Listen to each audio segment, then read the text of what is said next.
So welcome বন্ধুরা, আগের দিন যেখানে শেষ করেছিলাম সেখান থেকে আজকের ব্লগটা আবার স্টার্ট করলাম। আগের দিন দেখেছো আমরা বিপত্তারিণী মন্দিরে গেছিলাম, তো সেখান থেকে বেরিয়ে আমরা চলেছি আরও একটা নতুন ডেস্টিনেশনের উদ্দেশ্যে। তো এখন আমাদের ডেস্টিনেশন ছিল নিউ টাউন জগন্নাথ মন্দির। তো রাজপুর বিপত্তারিণী মন্দির থেকে বেরিয়ে বাইপাস ধরে পাটুলির সুন্দর সাজানো গোছানো বিভিন্ন স্ট্যাচুর শোভা নিতে নিতে আমরা চলেছি আমাদের পরবর্তী যেটা ডেস্টিনেশন ছিল সেটা হচ্ছে জগন্নাথ মন্দির নিউ টাউন, সেটার উদ্দেশ্যে।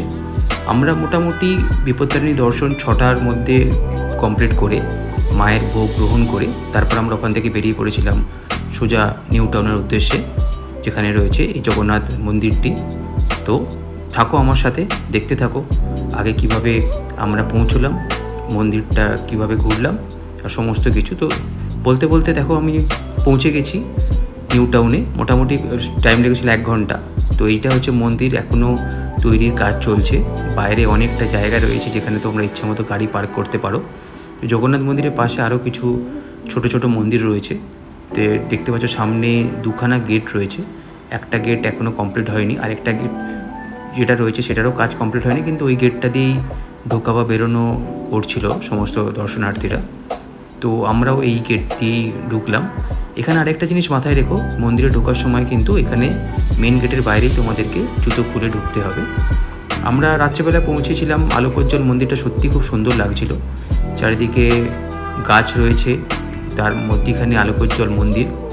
তো মেন গেট দিয়ে ঢুকে এইভাবে আমরা এগিয়ে চলেছি মন্দিরের উদ্দেশ্যে, জগন্নাথ দেবকে দর্শন করার জন্য। তো এখান থেকে সিঁড়ি ভেঙে আমরা মূল মন্দির চত্বরে প্রবেশ করছি। দেখতে পাচ্ছ দুদিকে রয়েছে সিংহদুয়ার দিয়ে আমরা প্রবেশ করলাম। তো ওখানে রয়েছে জগন্নাথ দেবের মূর্তি।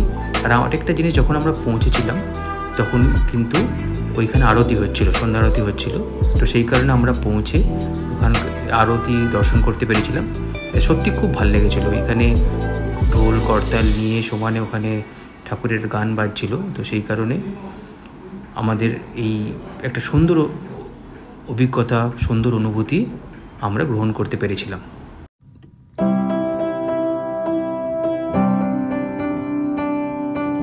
দেখতে পাচ্ছ ওখানে বিভিন্ন দর্শনার্থী যারা ছিল তারা ঢোল করতালের তালে তালে নিজেরাও নাচছিল, ভগবানকে শ্রদ্ধা জানাচ্ছিল নিজেদের মতো করে। খুব সুন্দর একটা পরিবেশ সৃষ্টি হয়েছিল, বেশ সুন্দর লাগছিল দেখতে।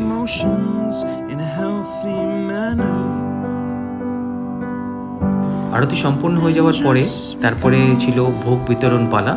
তো আমরা ওখানে বাকিদের সাথে ঠাকুরের ভোগ গ্রহণ করলাম। তো ঠাকুরের ভোগ গ্রহণ করে ঠাকুরের আশীর্বাদ নিয়ে এবারে ঘরে ফেরার পালা। তো আবার দেখা হবে আমার পরবর্তী ট্রাভেল ব্লগে। এভাবেই আমার সাথে থেকো, চ্যানেলটাকে সঙ্গে রেখো, লাইক করো, সাবস্ক্রাইব করো, শেয়ার করো। So till then, tata.